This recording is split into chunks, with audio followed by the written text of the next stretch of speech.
Hey, y'all.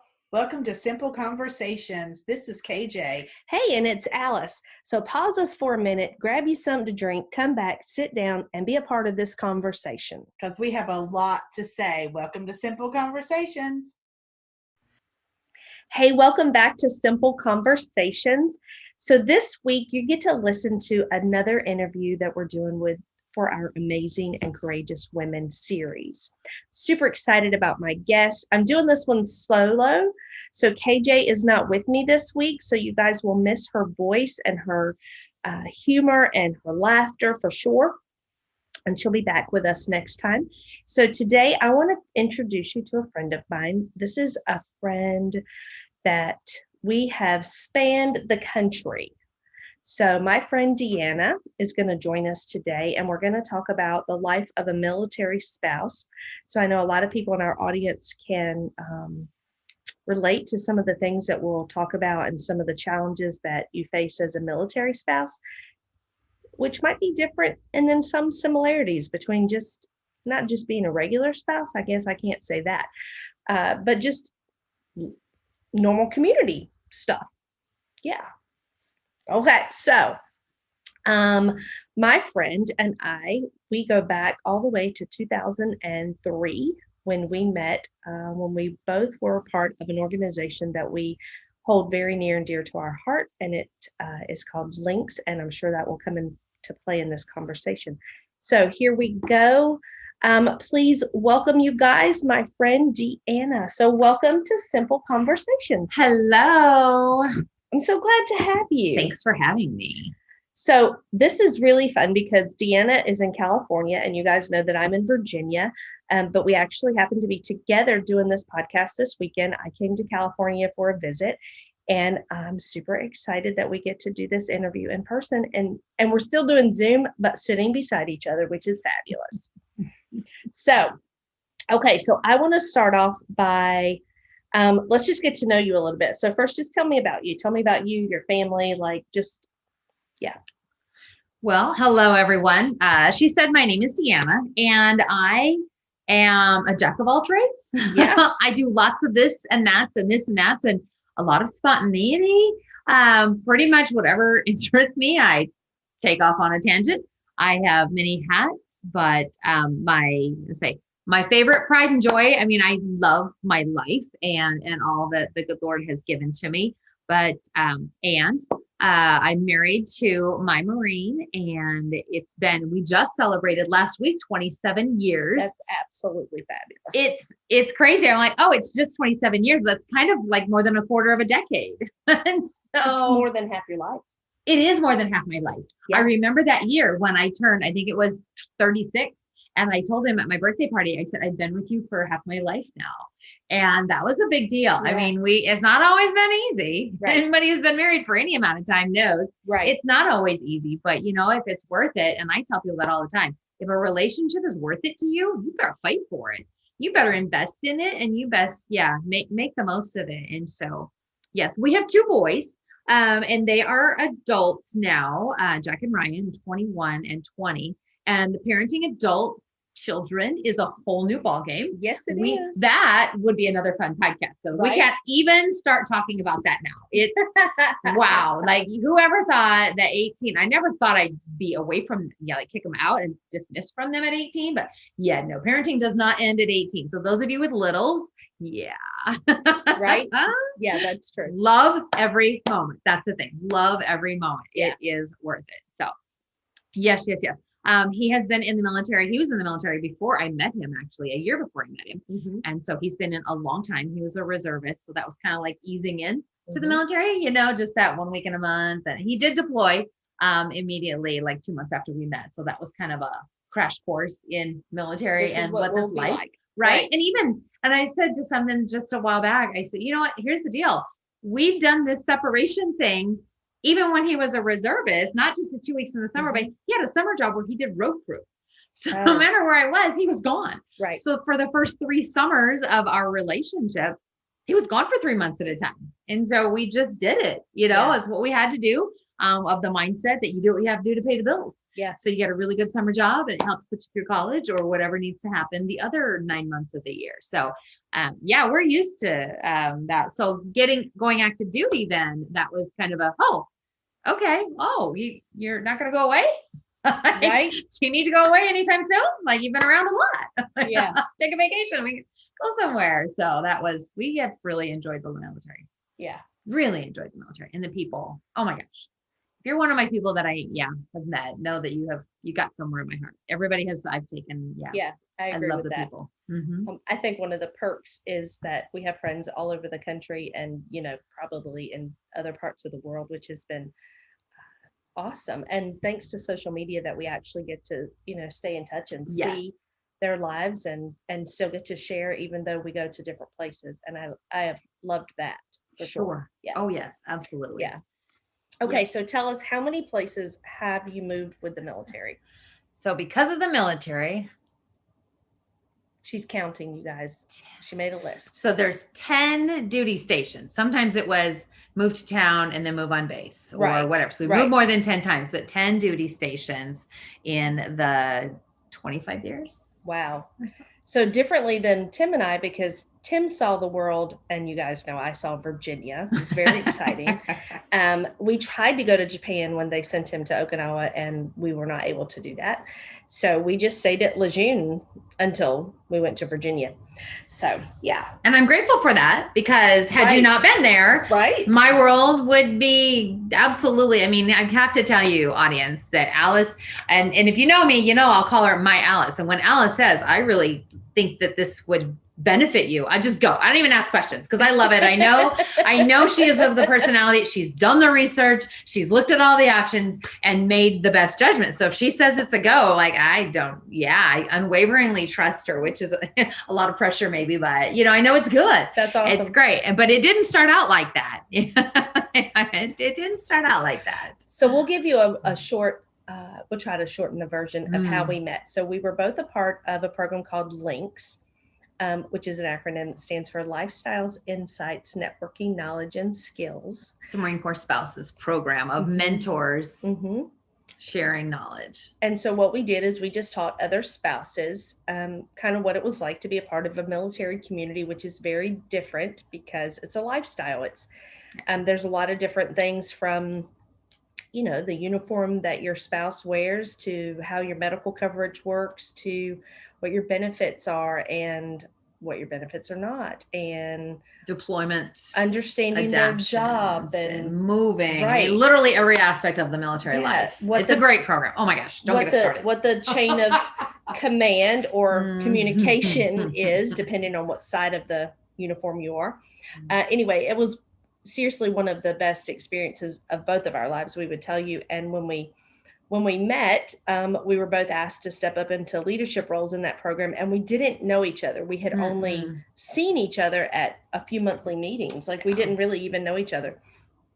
And so we went together and ran the team, and and it was just a year, but at the same time, it was our kids were the same ages. And when you find somebody that you get along with and your kids play nicely, you can enjoy time outside of the LINKS training. And we would do scrapbooking. And I think I was telling her just the other day, that was the very first book club, if you will, and Bible study, both in one, the Purpose-Driven Life. Yeah. And I think I had forgotten that I even did that. Oh, really? Yeah, I think I still have my book because unlike you, I'm a pack rat. Yeah. I keep things because you never know when you're going to need them. I probably have the book.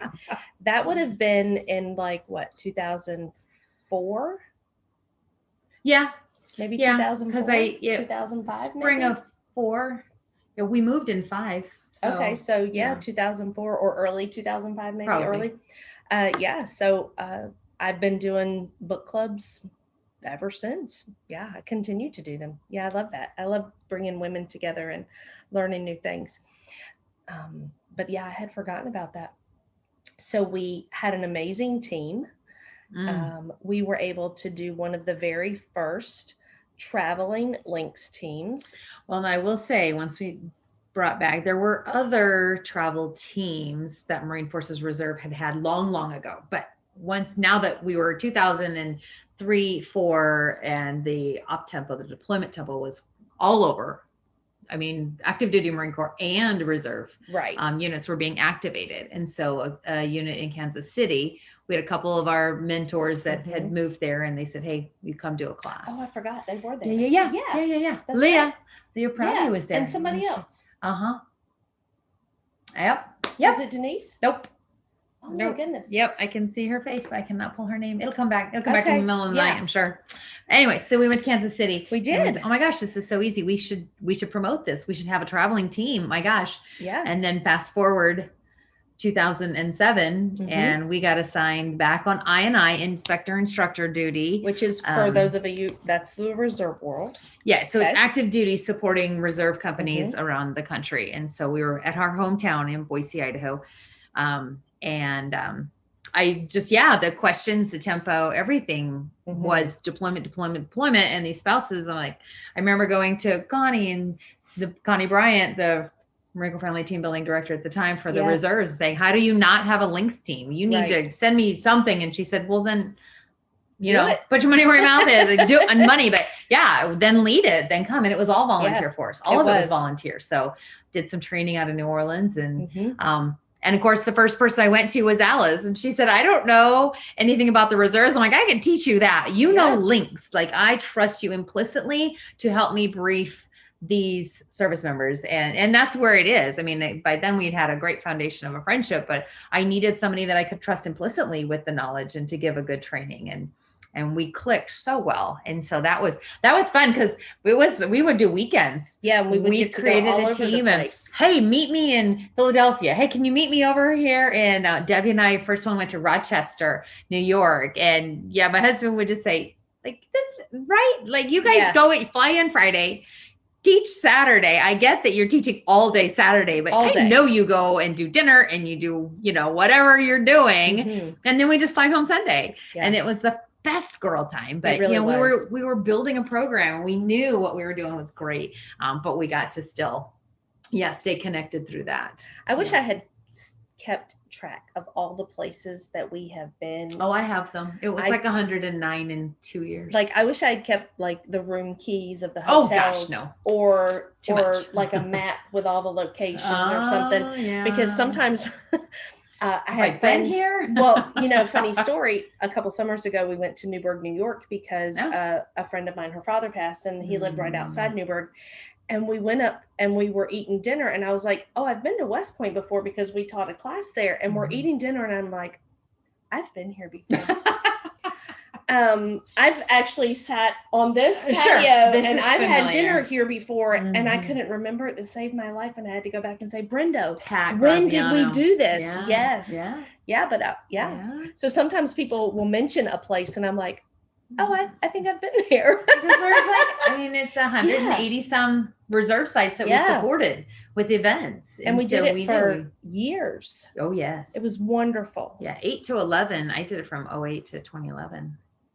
I mean, you took it on a couple of years after that. I think I stayed until 14, maybe. Yeah. Maybe 14. Yeah. Okay, so that's kind of how we became friends, and then we just stayed friends, and we have been great friends, and we have actually been friends for 18 years. I know, we're already talking about a 20-year reunion, and I said we should just drive around and see everybody that we were co-friends with. So if you're out there, give us a shout and let us know where you are, and we'll stop by on our, I don't know if I have to fly from California to Virginia and we start there, or we meet in the middle, or what that looks like. But there's some fabulous people that we've been friends with, and we would love to drop in and see. Yeah, so make sure you put that in the comments. Hey, Miss Jennifer, Debbie, come on now. Come on. Beth and Gia. And Heather Brenda. And Stacy and all of them. Yeah. Oh, Heather, wow, so many. Yes. So many. Yes. Okay. What else do we want to know about military life? So you move around a lot. So we know there's challenges of being separated, not just from your spouse. You're separated from your family, doing all this transitioning.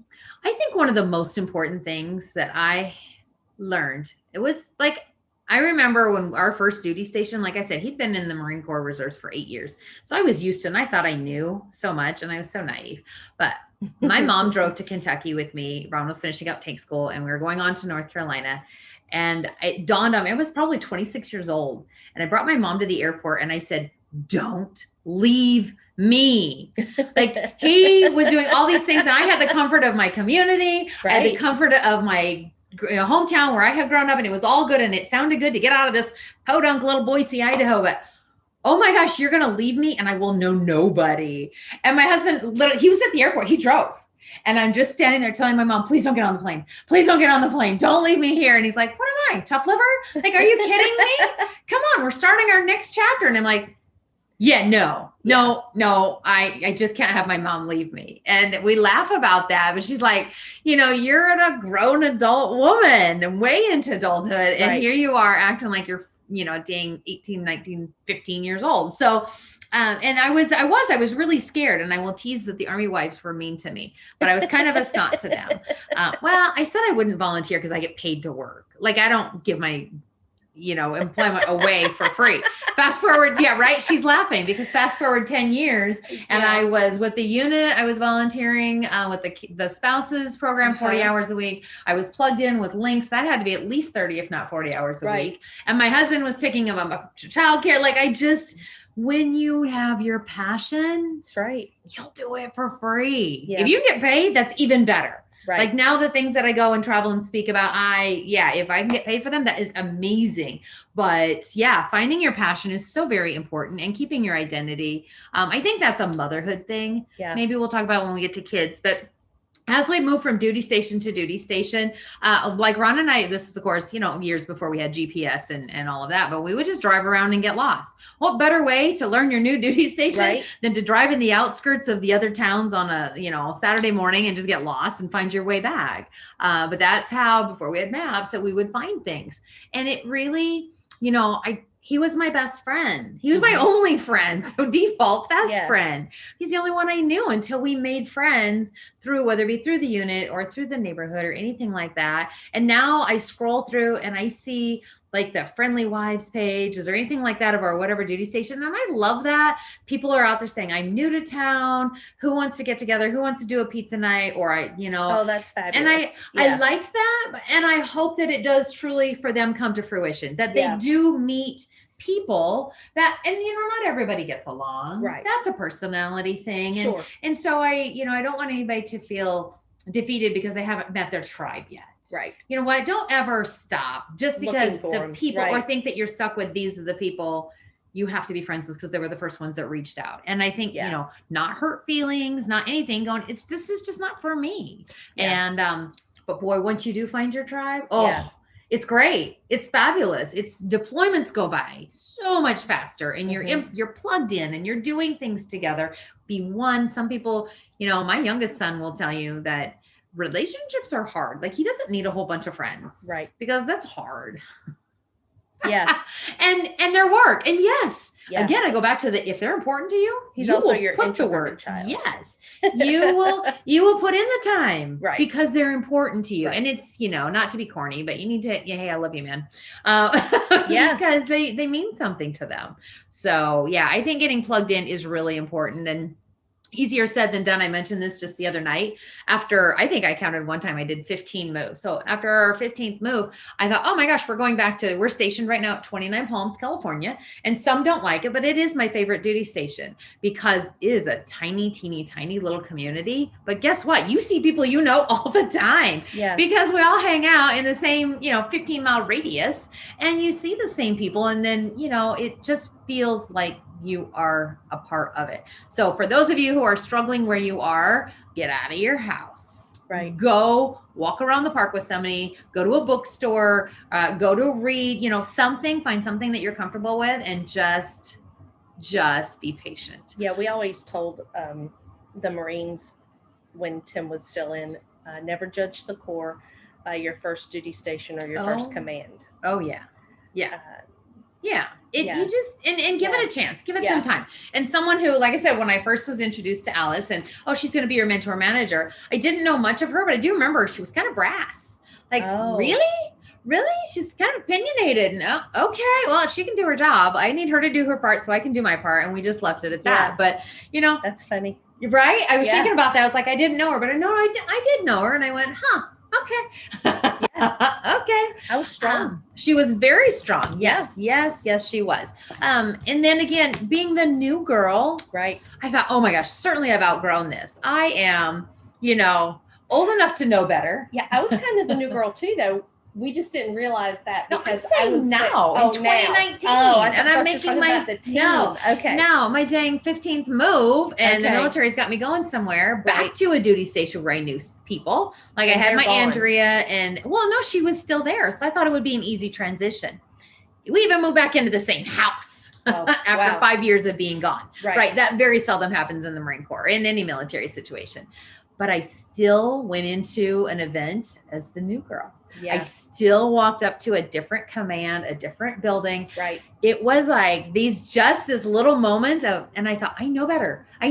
It still gave me the jitters. I'm still the new girl at this. These people don't know me, Right. or they've heard of me. And I hate for my, I think I have a pretty because good then you don't reputation, know but what but they I'm being, know. they like expectations are put out forth of Yeah. that. So it's, my youngest was like, I don't mind moving, Mom, because I get to reinvent myself. Mhm. Like, what a healthy attitude. Right. I get to reinvent myself. Nobody at the next place knows, if I, this, that, and the other, if I burned a bridge or whatever that is. And I have the chance to not be plugged into one group or Yeah. to get involved somewhere else or to go get a job where I was, before not. You just get a clean slate. And I do try to embrace that. But I fall into my own. I know I always I go to the Lynx house. Right. I meet the Lynx people because that's my team, that's my Right. tribe, and we all have the same mission statement. So Mhm. I do love that Lynx is pretty much at every Marine Corps duty station. Right. Yep. I think sometimes for the spouses, it's a little more challenging to get connected than the Marine or the active duty person or the military person, because when they check in, they already have peers that Assigned. right, that are their work, co-worker, friends, whatever, and there's a good chance that either they went to school with them, The longer they're in. right, for their, do you for remember their so-and-so? military training, No. and we Okay. would call it an MOS school, and that they went to school with them, or Bumped into them over the years, worked Right, with them on different right. projects. Yeah. so that makes for them their transition a little bit easier. And they have a job and a task. Right. Right? You're checking into a unit, you're assigned to a platoon or a squadron or anything like that, but you are placed. Right. Right? There's no wonder, where do I fit in? No. You are assigned. Right. Right? And I think even for, so we have spouses who are career spouses, on the other side of that, we have spouses who are, I'll say stay-at-home mom spouses, we have Careers. volunteer spouses, right? So I think the spouse side falls into lots of different categories. And so I think that for each one, they find their own challenges in making those transitions smooth, whether it's, rebuilding your career, starting over, or relocating, or possibly being able to, what's the word? Like be moved, like be transferred to another location, maybe keep your same job. Like, sometimes those within things the happen. company. Yeah. Right. Yeah. Depending on what they do. But then we have duty stations where when you get there, there's nothing for you to do there. Well, there's not a pre-designated purpose. Right. And so You're then not you have coming to, in. figure it out all over again. And so I think, sometimes we forget how challenging that it can be. Well, and people get, I've talked, and I was actually really upset. It took me 6 months, one of the duty stations. Mm-hmm. And like I had kids in high school. It was their third high school. I had to start worrying about senior and like all these other things and transcripts and all of oh my gosh, like, okay, I had a lot of distractions. Right. And then of course I'm concerned that they make good friends, but they, again, they had class schedules. So they had designated assignments and something to do every morning. And I just had, right. And I had friends and I just kind of had to, again, redefine myself, but I don't know what I wanted. I don't know what this was going to look like. It was going to be a 3-year tour and I just needed my kids to graduate and like be healthy and happy. But their emotional state really took a toll on me. I was very, very in tune with how is this affecting them? Right. And, one's in sports and the other one's not. And it was just a lot. Yeah. But again, I did not plug myself in. We were a bit distanced from the unit. It was a joint base, so it wasn't Right. Marine Corps, which is my Right. love. And yeah, it was really interesting. Just to all of a sudden wake up 6 months later going, oh my gosh, what happened to me? What about me? What? I don't understand. And so, yeah, I really had to sit back and go, what do I want from me? And as a mom, if you're a young mom, from the military, you're someone's spouse and then you're someone's mom. Right. And it's like, do you want to know who Deanna is, or you just want me to be Ron's wife and Jack and Ryan's mom? Right. Is that what you're looking for? Right. In one aspect, or, volunteer. And yeah, chances are knowing your boundaries, that's probably the hardest thing. When you volunteer somewhere and they look at, oh, we need volunteers. What are you willing to do? Right. I was the snack shack coordinator for a high school in San Diego. And that was a lot, but I didn't know what I bit off. And I mean, I could do it, but yeah, I'm like, oh, okay. It was fun. It was a season. Yeah. Definitely a season. But yeah. Okay. So tell me, so 27 years of marriage, lots of duty stations, lots of times of separation. Give me a couple things that you have learned of how you stay connected to Ron through all of that. Well, I will say probably not how I stay connected, but the most important thing is setting the expectations. And what I learned, well, of course, I'm going to date myself, and this is going to be painful for some of you to hear. I don't want you to think I'm old or anything, but when he was in Desert Storm and we were newly engaged. You have to Google that. Okay. Those of you that don't know what that is, so I'll just when say, that happened, Google it. Spring of 91. Okay. He would call in the middle of the night. Because that's when, and he would tell me that the lines for the phones are long, and you got to think about 91, not the technology we have. Right. And so I was afraid to leave the house because what if he called? Right. And he did one time. He's calling around to all these other places, and maybe I'm at my mom's house, maybe I'm at my best friend's parents' house. Like, he was just calling around just to find me. And so I really trapped myself, and CNN was just the first 24-hour news. And yeah, it was a lot. It was really, really, but he would call his mom and talk to her, and then she'd do a 3-way call and put the phone down and call me in the middle of the night. And so it was like, oh, okay, well, I need to be alert, but not. It was hard. It was really hard. But the letters that would come, like, I got maybe one phone call a month. I mean, it was so hard, far and few. Right. But the letters were amazing. And of course, I've kept those. Yeah, me too. Because we were newly engaged, and we had we were starting to plan for what our life would look like. And so there's some pretty fun things back in those letters. When there's another time when he deployed with 2nd Tank Battalion, and I got a phone call, and I remember this phone call vividly. And she said, my husband said, your husband told me to tell you to tell Deanna. Right. So third party, like, okay, can you tell your wife to tell my wife, I'm fine. All is well. I'll call after everyone else has called. And I think about that going, oh, okay. Like, okay. I love it that, I needed to know he was safe, and he knew that we weren't going to have a hour-long conversation. Again, not a whole lot of technology available, but that was good. And I was good with that. I really was. But the letters. Yeah. But the letters. And that was his true, honest, raw, I'm just going to put it out on paper. And so, that was again, a great communication. I found the hard way that I do not do well with, face chatting. Oh, there was at that time it was Skyping, right? And this is probably 2010. And he was over just on a short deployment, but gone nonetheless. And hey, we should do this. And I thought it was so great. And as soon as I saw his face, like, the boys are in middle school. Let's say elementary, middle school, his face came on, and I just lost it. And so I'm in the kitchen. I literally grabbed an onion to start cutting it up. And the boys are talking to him, and they're telling him about everything. They're like, he's like, where's your mom? They're like, oh, she's in the kitchen. I'm like, it's fine. I know you're busy. Just go. And I realized, what is wrong with me? Am I the worst wife ever?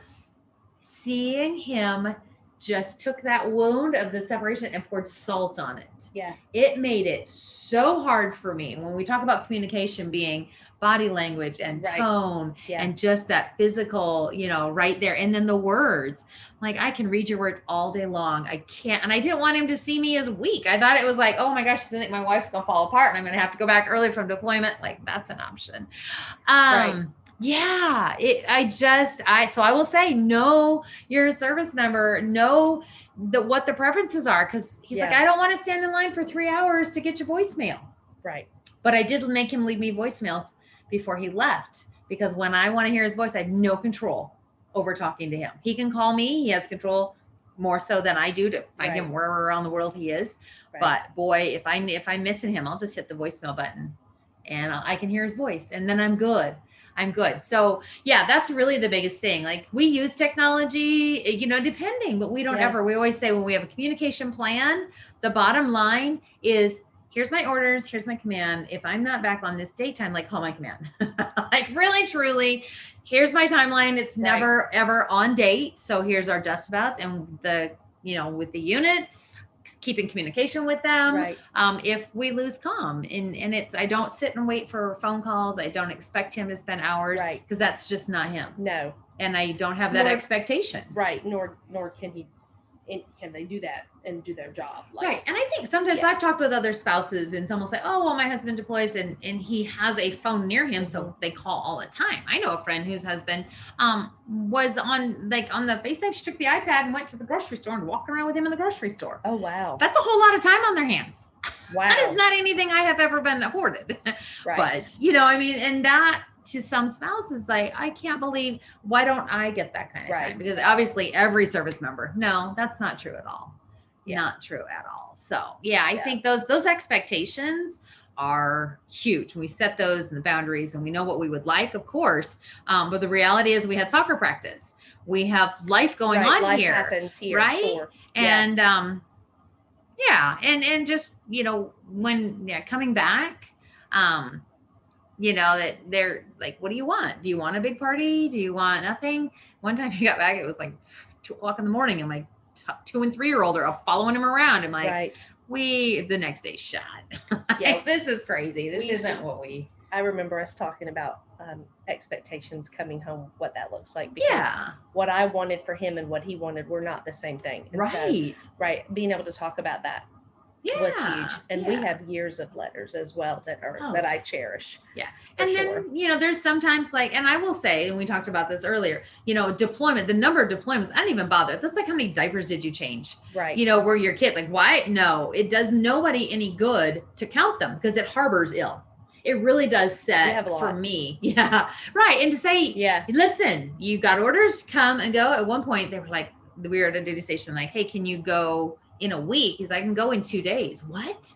It was a different branch. So like, so surprised. He's like, well, my wife's got it. Like, we know, I just have to go get her an updated power of attorney, because we are moving in 6 months and she needs to get, we always have her part, his part, and whatnot. Right. But we're ready. That's a part of being readiness, family readiness. Like, we got our stuff, but there's always something. I forgot to register his car one time, and 9 months later. Yeah, there's always stuff. Gosh, that's a whole nother podcast. That was a whole nother. All the things, right? All the things that happen when they're gone. So we just go with it. I mean, like I said, it's not been 100% easy. No, 27 years, my gosh, no, but we make it work. And so how many years do you think you have left?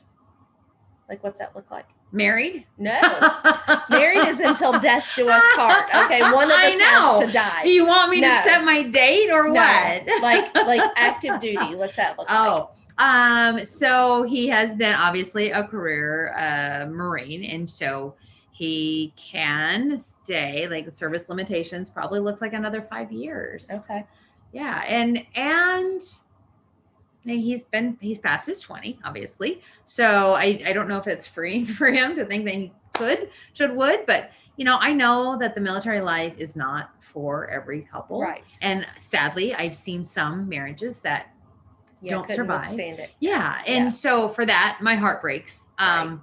but for us, it does work. We Yeah. love that, and I don't care if you call me a Marine Corps cheerleader or whatever it is, just know that it's, for us, it has worked. Right. It's given us a good life. We, have made the most of some situations, and we weathered through other situations. Sure.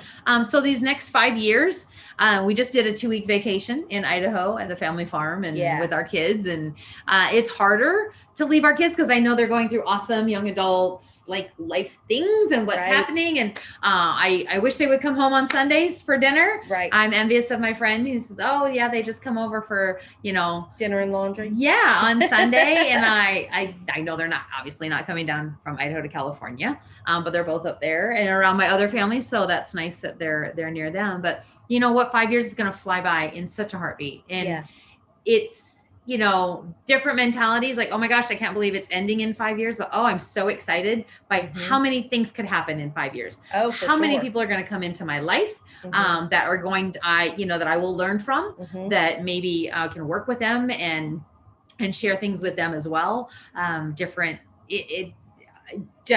excited for all the things that are going to be in my path. Like, there's so much going on, and I'm always, I'm ready for curveballs. I'd like to think I'm prepared, but I'm spontaneous as a get out.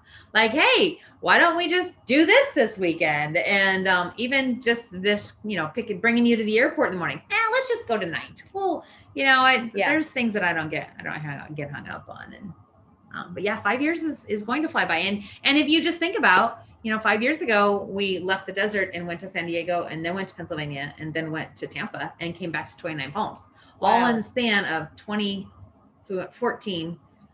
So maybe it was a little bit more than 5 years, but we left San Diego, Pennsylvania, Tampa. Like, that's 5 years. Yeah. And oh my gosh. Yeah. Yep. It's comical.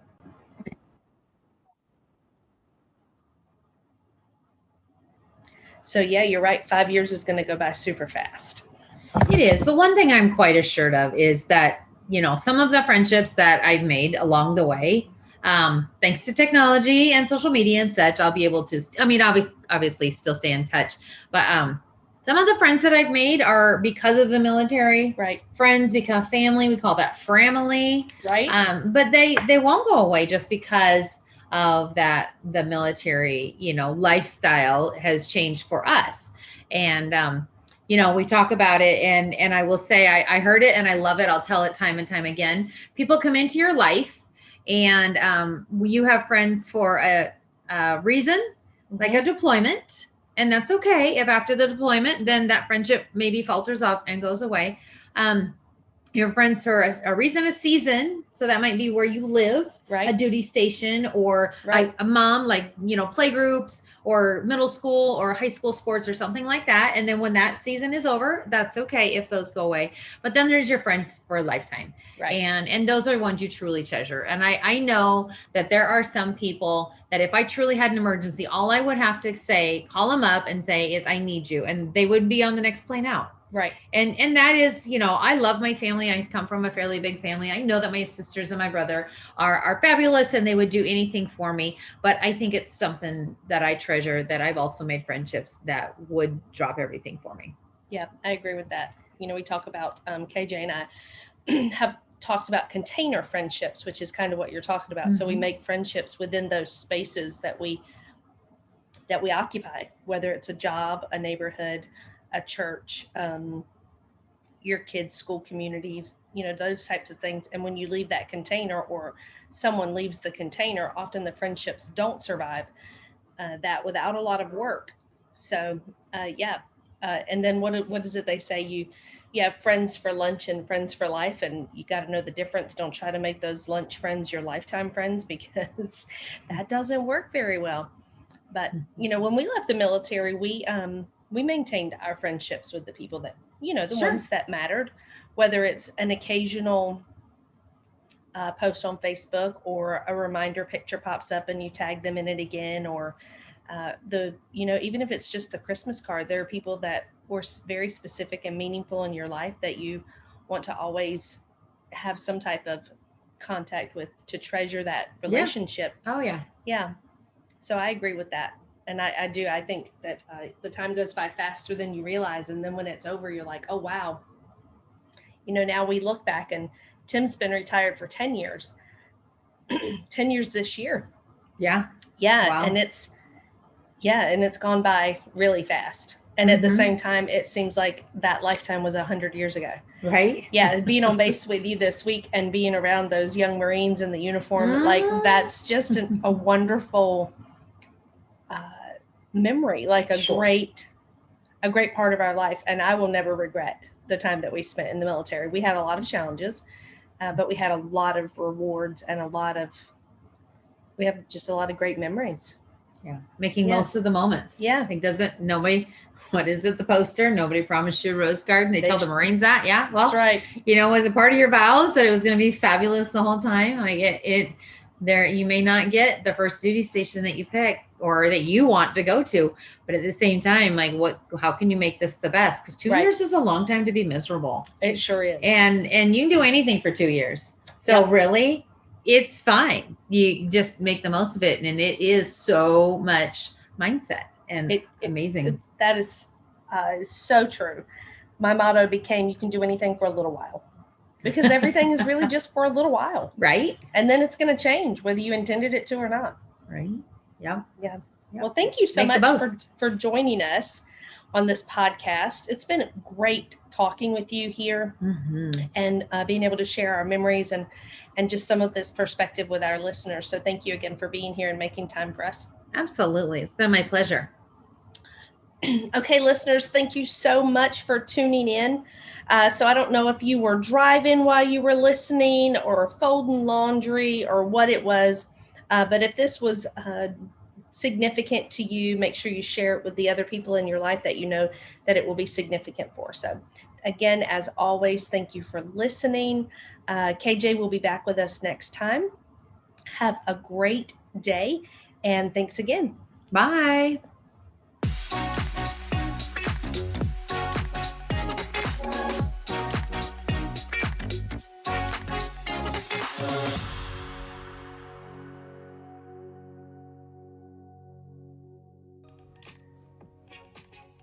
Hey, you guys, we just want to say thank you today. We want to thank our listeners and those of you that have subscribed to the Simple Conversations podcast. Friends, thanks. Hey y'all, this is KJ from Simple Conversations where grace meets strength. Thank y'all so much for listening and tuning in. If it weren't for y'all, there would be no reason for us to do this. Listen, we need your help. We need your support. So head on over to patreon.com/Simple Conversations and decide exactly how you want to be involved. For $5 a month, you would get access to behind the scenes content. For $25 a month, you would get that as well as a shout out on the podcast or fan input. As a supporter for $50 a month, you would get all that in the previous 2 tiers, as well as a one-time gift or book that Alice and I have read or are reading that we think would add value to your life. Or for $100 a month, we consider you family. You ever heard that before? That's friends that are so good that we consider you family. So you would get everything in the previous 3 tiers, as well as exclusive branded merchandise from Simple Conversations. So listen, our heart's desire is to do more and to be more. And so in order for us to do that, we need help. And so we're dependent on you to help us make that happen. So thanks for tuning in and thanks for your support. See y'all.